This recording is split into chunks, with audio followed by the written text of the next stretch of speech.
जिल्हा परिषदचे मेळावे झाले त्यामुळे सर्वात मोठा असा मेळावा सांगेल तालुक्याचा होत आहे।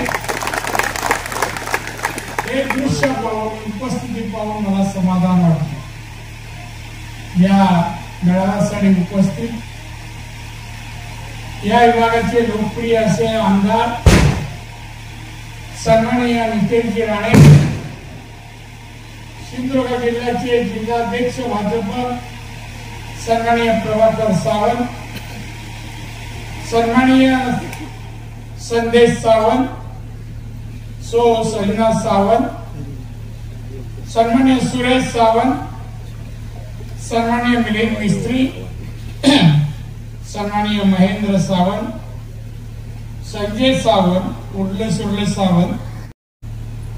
लोकसभेची निवडणूक येणाऱ्या 7 मेला होऊ केली आहे। आपल्या भारतीय जनता पक्षाचा उमेदवार घोषित व्हायचा आहे, जाहीर व्हायचा आहे। कुठल्याही क्षणी आज रात्री उद्या 2 दिवसात होईल, पण तोपर्यंत आम्ही रत्नागिरी आणि सिंधुदुर्ग जिल्ह्यातील प्रत्येक जिल्हा परिषदेमध्ये जाऊन मोदींनी जी घोषणा केली आहे, मोदी साहेबांनी, देशाच्या पंतप्रधानांनी या निवडणुकीसंबंधी बोलताना सांगितलं की 2024 ही निवडणूक म्हणजे या निवडणूक विजय अब की बार 400 पार। 400 पेक्षा जास्त जागा या निवडणुकीत आम्ही मिळून मोदी साहेब तिसऱ्यांदा सत्तेवर येऊन पंतप्रधान होणार आहे आणि म्हणून ही निवडणूक महत्वाची आहे। देशाचे पंतप्रधान मोदी साहेब यांनी मागील 9 वर्षामध्ये हे 10वं वर्ष भारत देशासाठी केलेलं काम, भारतातील 140 कोटी जनतेसाठी केलेलं काम आपल्या सगळ्यांना माहिती आहे। कोरोनाचा काळ मी आपल्या समोर ठेवतो। या देशामध्ये कोरोना आला, अनेक देशात अनेक लोक मृत्युमुखी पडले, अनेक कारखाने बंद झाले, उद्योग व्यवसाय बंद झाले, उपासमारी सुरू झाली, गरिबांच्या घरात अन्न नाही, भुकेली मुलं रडत होती, तडफडत होती। अशा वेळेला माननीय मोदी साहेबांनी गरिबांसाठी एक योजना 80 कोटी जनतेसाठी मोफत अन्न धान्य पुरवठा करणारी योजना सुरू केली। 80 कोटी आजही सुरू आहे, तेव्हा सुरू केले 22ला, आजही सुरू आहे तर 24 बांधवून अशा 54 योजना आतापर्यंत जाहीर केल्या। 54 योजना। कोणत्याही कुटुंबात आजारी माणूस पडला, घरात पैसे नसले उपचाराला, तर आयुष्यमान योजना औषधाला 5 लाख रुपये त्या कुटुंबासाठी या योजनेअंतर्गत मिळतात। कित्येक कोटी लोकांना हा लाभ मिळाला। स्वच्छतेसाठी जवळपास 11 कोटी 72 लाख शौचालय या देशात बांधले। घरामध्ये नळाने पाणी। इंदिरा ने पीएम आवास योजनेअंतर्गत 3 कोटी लोकांना पक्की घरं दिली। 3 कोटी लोकांना। अशा अनेक महिलांसाठी योजना, आदिवासींसाठी योजना, दलितांसाठी योजना, बालकांसाठी, महिलांसाठी किती योजना, 54 योजना। असे पंतप्रधान झाले नाही। आज त्यांचे वाक्य मुद्दा म्हणत मी वाचून दाखवतो। आज ते आपल्या भाषणात म्हणतात, बांधवांना काही वाक्य त्यांची मन हिलावून आज ते म्हणाले, माझ्या शरीराचा कण आणि कण, माझ्या जीवनातील प्रत्येक क्षण हा देशातील 140 करोड भारतीयांना समर्पित आहे। पंतप्रधान मोदी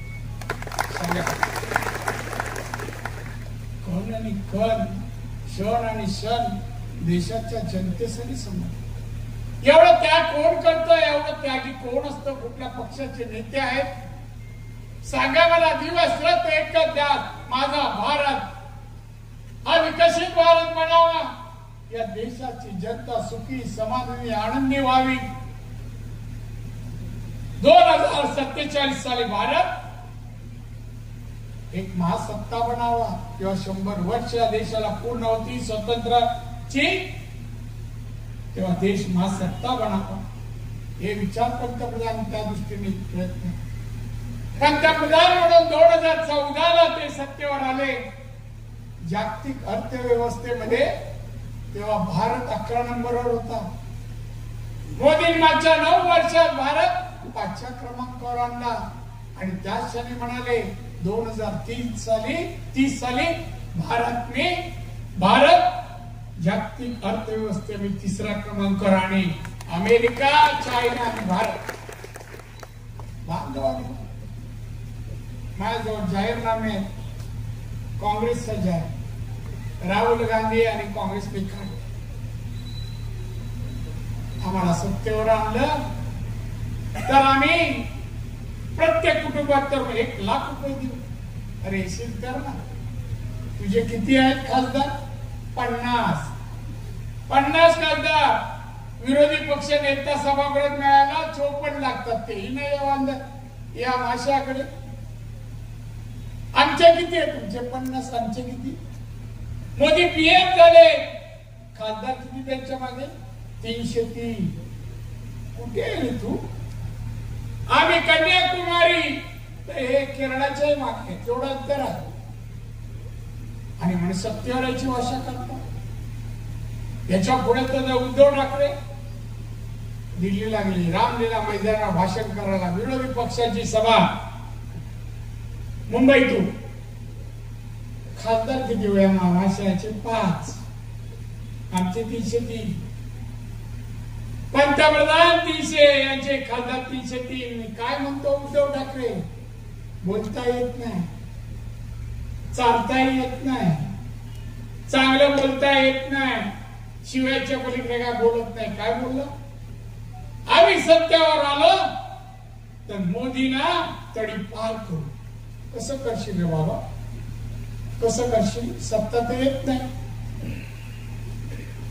तडीपार का? पण मोदींनी काय केलं? अरे कोरोनामध्ये मोदी धान्य मोफत देत होते 80 कोटी लोकांना, औषधं देत होते, इंजेक्शन देत होते. हा मुख्यमंत्री होता महाराष्ट्राचा, मुख्यमंत्री होता. औषधाला पैसे यायचे, टेंडर काढायचा, 15% कमिशन खायचा. हा आणि याचा मुलगा आदित्य. औषधात पैसे खाणारी अवलाद. इथे माणसं मरतायत, हॉस्पिटलमध्ये तळवळतायत आणि पैसे काढत. आणि मोदीने तडीपार करायला निघाला. अरे 5 जण या निवडणुकीनंतर 0. उद्धव ठाकरेची शिवसेना 0. 16 आता आमदार आहेत. ही निवडणूक संपतात 10 शिंदे गटात जाणार, राहिले 6. आवडत चाललाय हो. आणि केवढं बोलतात हो यांची. तो राहुल गांधी असो, उद्धव ठाकरे असो, शरद पवार. वय वर्षाचा आम्ही मान ठेवतो, आम्ही काय बोलत नाही. वय वर्षात 84, डिसेंबरला 85. तरी आम्ही तुम्हाला विश करतो, तुम्हाला दीर्घायुष्य लाभो. त्या आमच्यावर टीका करण्यासाठी नाही, पण देशासाठी काही चांगलं होत असेल तर चांगल्याला चांगलं म्हणणं माणुसकीचा धर्म आहे. तो अभिप्रेत करतो आम्ही शरद पवारांकडून. उद्धव ठाकरे अपेक्षाच नाही. राहुल गांधी रचना आहे काही. कुठे आपली यात्रा काढतो, दिवस रात्र एवढी दाढी वाढवतो, चाललाय इकडे तोंड घाल, तिकडे तोंड, युट्यूब वर कडे तोंड कुठे घाल. काय व्हायला राजकारण करता? मोदीने केलेलं काम आणि कार्य जरा वाच ना. अमेरिकेचे अध्यक्ष कौतुक करतात आमच्या, अमेरिकेचे, इस्रायलचे, अनेक देशाच्या पंतप्रधानांनी, अध्यक्षांनी मोदींचं कौतुक केलं. मी कर्तृत्ववान माणूस आहे म्हणून. उत्तम प्रशासक आहे, अर्थव्यवस्था कोणाला कळत असेल चांगली तर मोदींना हे कौतुक अमेरिकेचे अध्यक्ष करतात. मग आपल्या देशात विरोधी पक्ष म्हणजे टीकाच करायची गाणी. एक त्यागे नेतृत्व आहे मोदी साहेब आमचे. स्वतःसाठी काही स्वार्थ नाही. त्या राहुल गांधी राग आला, काही लोक जेलमध्ये गेले म्हणून म्हणे हुकुमशाही आहे, उद्धव ठाकरे हुकुमशाही आहे. त्या एक राज्यसभेच्या खासदार काँग्रेसच्या त्यांच्या घरी ईडीची रेड पडली. अख्ख्या सिंधुदुर्गात रत्नागिरीत सगळ्यांची घर आणि बँक त्याचं अकाउंट एक केलं ना तरी जेवढे पैसे जमा होणार नाही ना तेवढे पैसे एका खासदार काँग्रेसच्या घरात सापडले. 350 कोटी. तरी अटक करायची नाही. तरी राहुल गांधींना राग म्हणे हुकुमशाही. पण देशात चोऱ्या करणार असाल तर चोऱ्या होऊ नयेत. काळा पैसा कमवणार असाल, विकासाला खेळ घालणार असाल, आम्ही नाही सोडणार, नाही सोडणार. विपारची भाषा. तो एक संजय राऊत आहे, काय त्याचे रोल आहे मला कळत नाही. तो सामना वृत्तपत्राचा संपादक मोदींवर बोलतो. काय अवकात आहे तुझी? तुझी का उद्धवची आहे? 5 खासदार आहे तुझी. बांधवणं आम्ही सहन करणार, आम्ही सहन करणार नाही. या महाराष्ट्र देशात अशाच भाषेत जर बोलतील ना आमच्या नेत्यांना, मोदी साहेब असो अमित शहा असो, आम्ही जशाच तसं उत्तर दिल्याशिवाय राहणार. निवडणूक असले गप्प बसणार नाही. बांधून या देशाला प्रगतीकडे मोदी नेते आहे, भारतीय जनता पक्ष नेता आहे. जनतेचे 40 कोटी जनतेच्या जीवनामध्ये परिवर्तन व्हावं, समृद्धी यावी, सुखी समाधान व्हावं. अमेरिका चायनाचे लोक ज्या प्रकारे जगतायत, रुबाबात जगतायत, तोच रुबाब, ती श्रीमंती आणि तोच आनंद आमच्या लोकांना मिळावा हे मोदींना वाटतंय. मोदींच्या मंत्रिमंडळात मी कॅबिनेट मंत्री, त्यांच्या कॅबिनेट मध्ये आम्ही त्यांना पाहतोय दिवस रात्र कसे काम करतात. आणि म्हणून बांधवांनो, ह्या भागाचा तर माझा मी हक्काचा अविभाग समजतो. सांगवे काय बोलतो सुरेश, हळूच असं करतो, पूर्ण नाही करतो. मी 90ला आलो, मला पाठवलं आमदारकी लढवायला. मी वरवडे पैशावाडीचा पण लहानपणापासून मुंबई. 90ला आलो आणि इकडे फिरलो. त्या प्रचार एकच करायचा की या भागात जेवढे माझे नातेवाईक आहेत ना ते बाकीच्या कुठे नाही. सगळेच नातेवाईक, काकी इकडची, मामी इकड, सगळे या भागात. अधिकार म्हणून पण बांधवांनो ते सोडा अधिकार नातं. मी 90 पासून केलेली कामं, सिंधुदुर्ग जिल्हा एक मागासलेला जिल्हा म्हणून नाव होतं.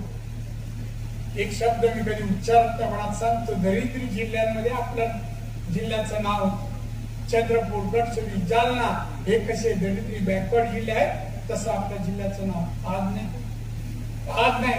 प्रगती जिल्ह्यामध्ये आपला जिल्हा आहे आणि आपली दरडोई उत्पन्न मी आलो तेव्हा 35,000 आणि आज 2,40,000.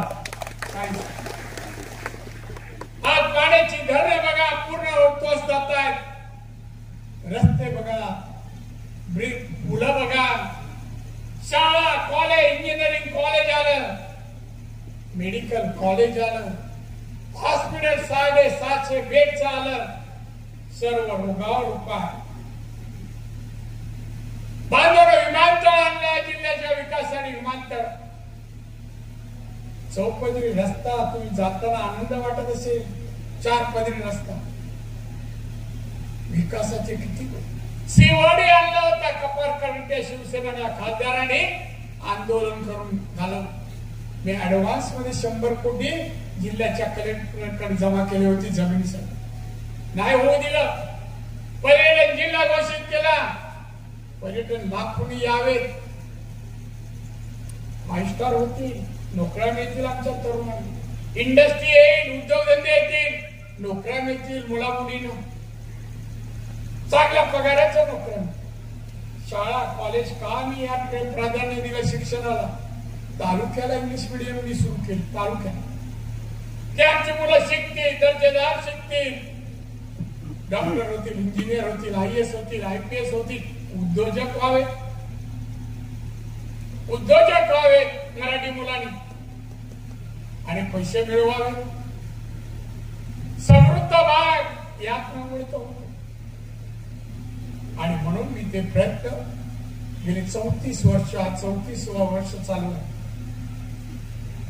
मला हे मिळालं तुमच्या कृपेने 10वं पद आहे. मुंबईत नगरसेवक, BST चेअरमन, आमदार, मंत्री, 12 खात्याचा मंत्री झालो मी, मुख्यमंत्री झालो, परत आमदार, खासदार आणि आता केंद्रीय मंत्री. 10वं पद तुमच्या आशीर्वादाने मध्ये मिळाली. बांधवांनी नामदारी सर्वांना घमेंड वाटावी, आनंद वाटावा असं मी त्या ठिकाणी तुमचं नाव त्या लोकसभेत आणि देशभर केलेलं आहे. कुठलाही माणूस आपला दिल्लीला गेला तर काही लोक तिथले नॉर्थ इंडियन विचारतात आप कहां से आए?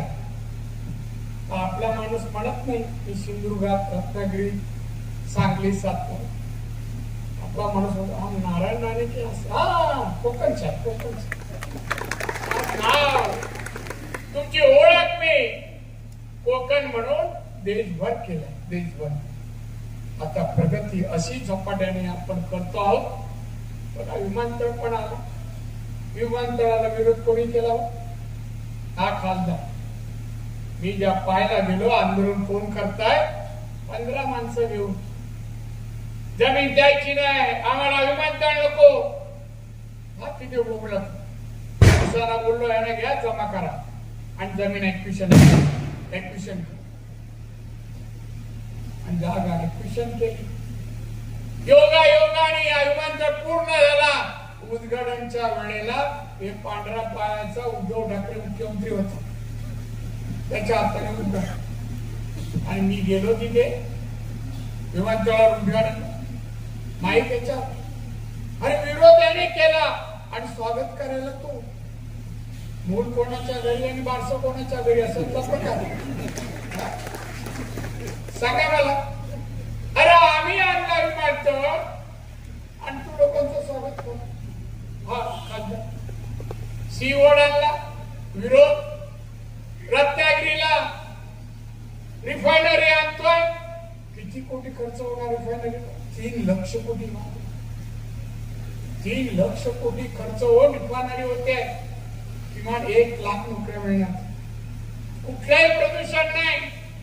परदेशात सगळ्या ठिकाणी रिफायनरी, फ्रान्स मध्ये, जर्मनी मध्ये. पण मुद्दा आहे ना, पैसे मिळाले नाही का विरोध. मी वेंगुर्ला जे काय पीक आहे ते एक्सपोर्ट आणि पश्चिम महाराष्ट्राला पण बंदर जवळ असावं म्हणून मी वेंगुर्ल्यात मी त्या ठिकाणी नवीन बंदर चालू करणार. 4000 कोटी खर्च होऊन बंदर होणार. किती? 4000. आणि काम सुरू झालं. महिन्याला याचा मुलगा जाऊन उभा राहतो. तो मला बोला काय हम डेव्हलपमेंट कर रहे. नाही माझे वडील खासदार आहे. महिन्याला एवढे काय हप्ता कसला? लाज वाटत नाही. एक दिसते आणतो मी या भागात. तो मालक जॉन म्हणून आहे. अक्षरशः छापतात. हा हायवे होत असताना ठिकठिकाणी रस्ते अडवले का? शिवसेनेवाल्यांनी अडवले. पैसे पाहिजे तुला अजिबात द्यायचे नाही. मी एसपीला बोललो जो पैसे मागे रस्ता अडवे त्याला आतमध्ये करा, विकासाला भेटते. आपला रस्ता पूर्ण झाला. रत्नागिरीचा झाला का बघा? अडवला त्यांनी. सोपं दिलं रस्ता. त्या दोडा मार्ग मध्ये मोफा एअरपोर्टच्या जवळ गोव्याला मोफा एअरपोर्ट आपल्या बॉर्डरला लागून आहे. आपल्या दोडा मार्ग मधून 40 मिनिटात तो एअरपोर्ट आहे. 1000 एकर जागा मी राखून ठेवली. हॉस्पिटलला लागणारे सगळं यंत्रसामुग्री इंडियात बनत नाही, बाहेरून येते. ते आपल्या इकडे दोडामार्गला बनावे म्हणून एक सिंगापूरची कंपनी 500 कारखाने घेऊन येते आपल्या दोडामार्गला. 500 आयुष मी चालू करतोय, मंजूर झालाय. पैशाच्या तरतुदी सगळी फायनान्स टेक्निकल सेंटरचं काम सुरू झालं. इंजिनिअरिंग आणि फळ प्रक्रिया उद्योग याचं प्रशिक्षण देण्याचे टेक्निकल सेंटर ओरसला सुरू. आम्ही विकासाची साधनं आणायची, याने विरोध करायचा, पैसे खायचे, याला शिवसेना.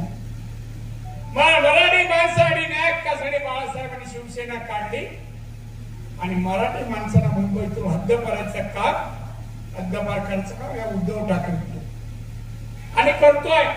आता संपत तळाला पोचतात. तळा आता काय राहिलं नाही. बांधव मी तुम्हाला एवढंच आपला सिंधुदुर्ग हा विकास या महाराष्ट्राच्या विकसित जिल्ह्यामध्ये आपला जिल्हा असला पाहिजे, ते प्रयत्न माझे. मला असं वाटतं माझ्या हयातीत माझा जिल्हा आणि जिल्ह्यातील लोक सुखी समाधी आनंद व्हावे, इथे गरिबी असता कामा नये, हे माझे प्रयत्न आहे. आणि त्यासाठी तुम्ही मला सहकार्य करा. मोदी अबकी बार 400, या 400 मध्ये तुमच्या हक्काचा खासदार असावा. तुमच्या हक्काचा त्या कोपऱ्यात टाळाच वाजत नाही. आम्ही मगाचपासून पाहतोय. जेवणाची वेळ झाली का असं वाटतं. 9:30 चांगले विषय सांगतो, माहिती सांगतोय. उद्याचा सिंधुदुर्ग कसा असेल इतके शिकलेली मुलं. एक घंटा तुम्हाला सांगतो. विदेशी ट्रेननी येत होतो सिंधुदुर्गात. विटी स्टेशनला उतरलो, गाडीतून खाली उतरलो, समोर बघतात एक पोलीसच्या ड्रेस मध्ये एक महिला मला सलूट मार. आपण कोण? तू लगेच तुझे दादा, मी वेंगुर्ल्याची, मी IPS झाले. पहिली पोस्टिंग मला विटी स्टेशन मिळाली.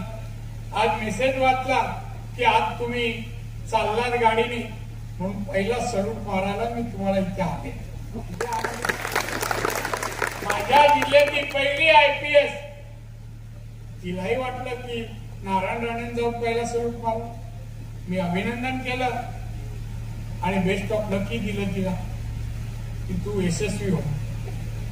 असे IAS IPS आपला कलेक्टर का आपल्या जिल्ह्यातला पासून का IAS मध्ये आपली मुलं जात नाहीत, का IPS मध्ये जात नाहीत, का उद्योगधंद्याकडे वळत नाही? सांगा मला. डॉक्टर, इंजिनियर, IAS IPS मोठ्या पगाराच्या नोकऱ्या. IAS IPS का ज्या दिवशी तुम्ही पोस्टिंग होईल त्या दिवशी गाडी आणि बंगला एकाच दिवशी मिळतो. अशी पदावर जायला पाहिजे. ते गृहात असतो. आणि म्हणून मी शाळा प्राधान्य दिली. इंग्लिश मीडियमची शाळा प्रत्येक तालुक्यात म्हणून नेली मी. डॉक्टर, इंजिनियर ची कॉलेज मी यासाठी आणली. मुलांनी आमचा शिकावं, चांगलं शिकावं. आणि शुद्ध शिकवण्यासाठी पालकांकडे तेवढे अर्थ म्हणजे आर्थिक बाब त्यांची मजबूत असावी, म्हणून व्यवसायाकडे वळा. मी सांगतोय ना त्याचं कारण असो. जास्त बोलत नाही. परत यावं लागेल. मला नितेश बोलला, गोंडा सावंत संदेश म्हणाला, दादा आता इकडे येऊ नका, आम्ही सांभाळतो. तुला सांभाळतो. मी एक तुम्हाला सांगू, मी फार संशय माणूस. खरंच मी झटकन विश्वास करत नाही कोणावर. तर तुम्हाला सांगतो, 1 वर्ष हे मला ओळखलं नव्हतं. एका निवडणुकीत सकाळी आमचे गाड्या जेव्हा जायच्या वेगवेगळ्या भागात, ही सांगवे, ही मालवण, अमुक ठिकाण गेल्या, त्या सगळ्यामध्ये खर्च आणि गाडी मिळायचीच आहे. त्यांना माहित नाही प्रत्येक गाडी मागे माझा एक मोटरसायकलवाला, एका गाडीवर 2 जण त्यांच्या पाठी जायचे. कुठे जाताय, कुठे बसताय, कोणाशी बोलताय हा रिपोर्ट द्यायचा. रिपोर्ट द्यायचा. तसं मला एक रिपोर्ट कट्ट्याला गेलेल्या 2 मुलांमध्ये आला. तर दादा हे कट्ट्याला गेले आणि आपल्या नातेवाईकडे जेवण करत होते, हे फिरले नाही. त्यांना संध्याकाळी बोललो, काय रे कुठे गेला दादा? पूर्ण मी तो परिसर मालवण परिसर फिरलो. बोल किती गावं दाखव? मला अमुक वाजता 1:30 वाजता कुठे होता? नाही बोल तुझ्या मावशीकडे नव्हतास? पट्ट्याला जेवत नव्हतास? गप्पा बसला खाली मानलं. अशी माझी सवय आहे. मी माणसं मागे लावतो. मला कार्यकर्त्यांमध्ये विश्वास आहे, पण निवडणूक ही युद्धासारखी असते. समोर शत्रू आहे, शत्रू समोर असताना विश्वास ठेवून चालत नाही. आपला सैनिक खरोखर तो लढायला लावणं, जिंकेपर्यंत समोरच्याचे हत्यार खाली ठेवेपर्यंत लढत राहणं आपला धर्म आहे. तुम्ही मत मिळेपर्यंत आपण मत मिळवण्यासाठी प्रयत्न करा, हे तर आपलं काम आहे. 20 पानिपतच्या लढाईत गेले. आपल्याला आधुनिक काळात ते आपण असो मोठ्या संख्येने जमलेला पाहून आनंद वाटतो. या परिसरात 12,000 आणि 300च्या घरात मत आहे, बरोबर ना? मी काय 60%, 70% अशी घेत नाही. आतापर्यंत मतदान कमी होत आहे तुमच्याकडे. तुम्ही जागरूक असूनही 50%च्या जवळपास नाही बोलू का? माझ्याकडे आकडेवारी हे